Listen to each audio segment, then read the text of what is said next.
Hello everyone, I hope all are feeling well. जो भी जहाँ होंगे बढ़िया होंगे। और इस वीडियो में हम लोग क्लास 12th जिसका एक चैप्टर पोएट्री सेक्शंस का चैप्टर है जिसका नाम है स्नेक, उसका हम लोग हिंदी सारांश देखेंगे। तो सबसे पहले अगर इनकी राइटर की बात करें तो इसके जो राइटर हैं डेविड हॉवर्ड डी.एच. लॉरेंस, जिनका जन्म होता है 1885 में और इनकी मृत्यु होती है 1930 में। एक कवि, उपन्यासकार, लघु कहानी लेखक और निबंधकार थे। वो अपनी सभ्य और शिक्षित माँ और अपने खनन मजदूर पिता के बीच झगड़ों के बीच बड़े हुए। जब एक लेखक के रूप में उनकी परिपक्वता बढ़ी तो उन्होंने उस सजनता को अस्वीकार कर दिया जिसका प्रतिनिधित्व तो उनकी माँ करती थी, और उन्होंने अपने पिता की सांसारिकता को एक गुण के रूप में देखना शुरू कर दिया।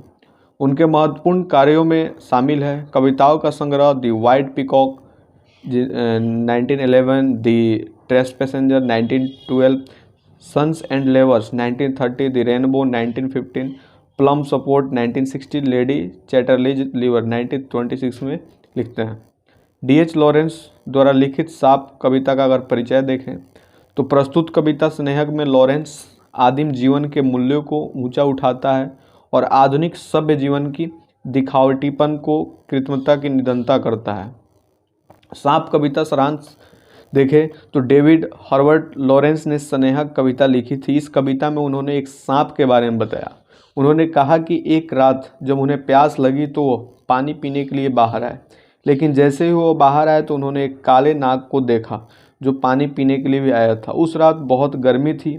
सांप अच्छा शांत और शांत दिख रहा था। एक कैरोबैटरी से केवल पानी पीने के लिए निकला था।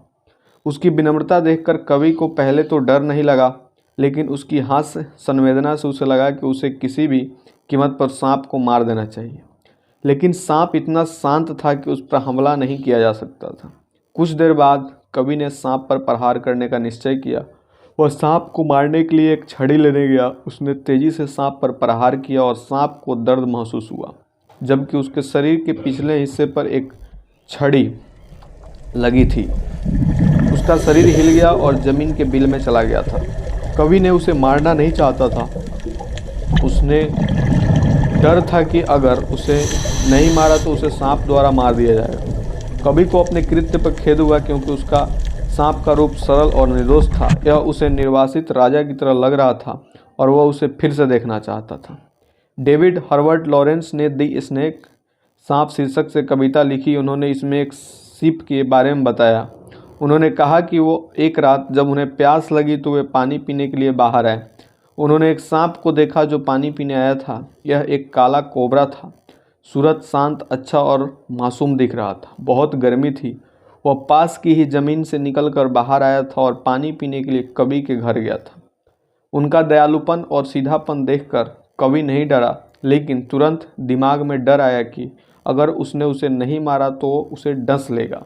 कुछ समय बाद कवि ने यह निर्णय लिया कि वे सांप को मारेंगे। वे साइड के लिए लाठी उठाने लगे। उन्होंने सांप पर जोर से प्रहार किया। उस समय साया पानी पीने के बाद दोबारा वही ड्रिंक सुरख में प्रविष्ट हो रही थी, बट उसका शरीर के पिछले भाग में लगी। वो पीड़ा का अनुभव कर छटपटाया। उसे दर्द में शीघ्रता से प्रकट हो गई।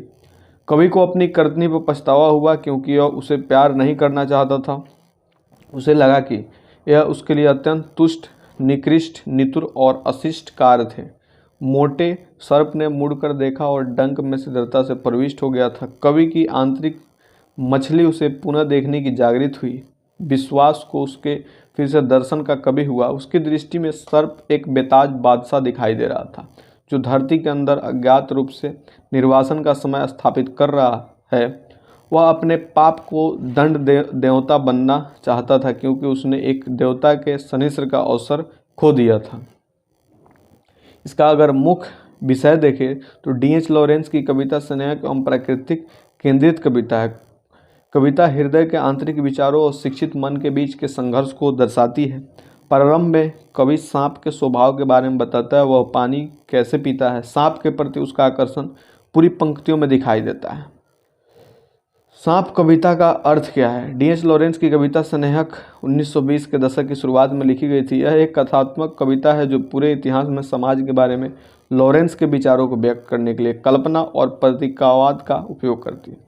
सामाजिक वर्ग और सांप के बीच कई समानताएं देखी जा सकती है। यह कविता धार्मिक विचारों पर भी अत्यधिक प्रकाश डालती है। अंतिम छंद में कवि ने सांप का वर्णन किस प्रकार किया है? उन्होंने सांप का वर्णन पीले भूरे और नरम पेट के साथ सीधे मसूड़े और ढीला लंबा शरीर के रूप में किया। सांप चुपचाप नल या नल से पानी पी लेता है। तो ये था इसका हिंदी सारांश और इसमें जो क्वेश्चन आंसर कुछ है, और आशा करते हैं जो इसका हिंदी सारांश है सबको समझ में आया होगा। और जल्द ही एग्ज़ाम होने वाला है बोर्ड का, जो 2023 का, सबकी तैयारी भी बढ़िया चल रही होगी। जल्दी मिलते हैं नेक्स्ट वीडियो में, तब तक के लिए बाय बाय।